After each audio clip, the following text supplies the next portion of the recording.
As the Roaring Twenties were drawing to an end, so too was an era of relative prosperity for many Americans. As early as 1926, the construction of new housing had decreased. Businesses had too much inventory and too few buyers. Nevertheless, an optimistic America wanted to believe that the good times would last forever, pointing to fortunes that were being made on the stock market. Even people with little money to spare wanted in on the action, and stockbrokers readily agreed to sell shares on margin, where they would lend citizens money to buy stock. These investors figured the stock's price was bound to go up and up, allowing them to pay back the stock's original price tenfold. The constantly rising price of stocks cast a spell over the nation.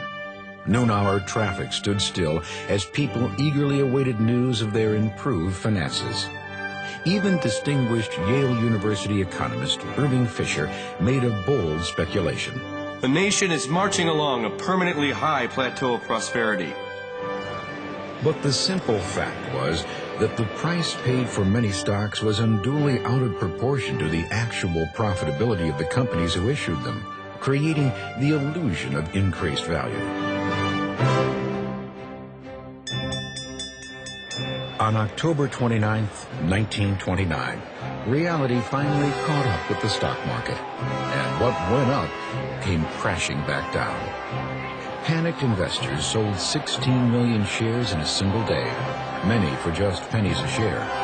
Millions of other stocks went unsold entirely on that afternoon, known as Black Tuesday. In just a matter of hours, the stock prices took such a nosedive that any gains made over the previous year vanished. The market's collapse was the most distressing downturn in the history of the New York Stock Exchange. So distressing, in fact, a number of investors committed suicide rather than face financial ruin.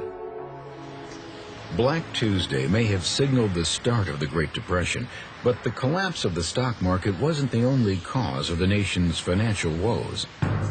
The federal government of the 1920s had supported big business with low interest rates and very little governmental regulation, especially over the stock market. In turn, many businesses borrowed more money to expand than they could ever afford to repay. High tariffs that had kept American business owners happy because they kept foreign-made products out of the U.S. unfortunately meant many European countries were unable and increasingly unwilling to buy American-made products.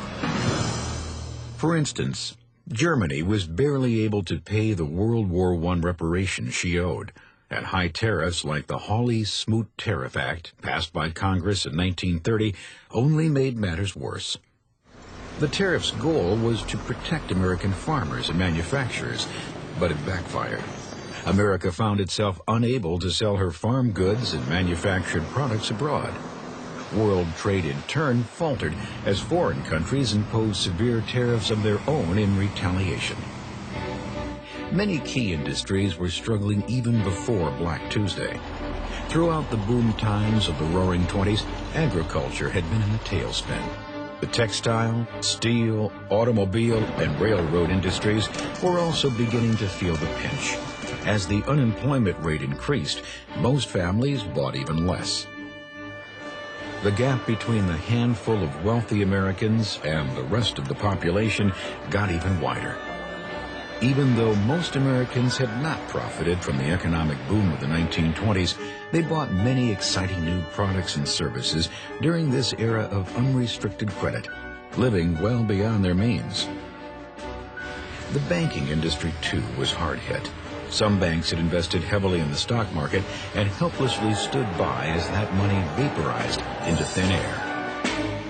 As Americans began to realize the pitiful state of the troubled economy, many panicked and rushed to withdraw their savings from banks. Many banks simply couldn't instantly produce the cash demanded and instead shut their doors, leaving depositors with nothing. Bank failures wiped out nearly 9 million individual savings accounts.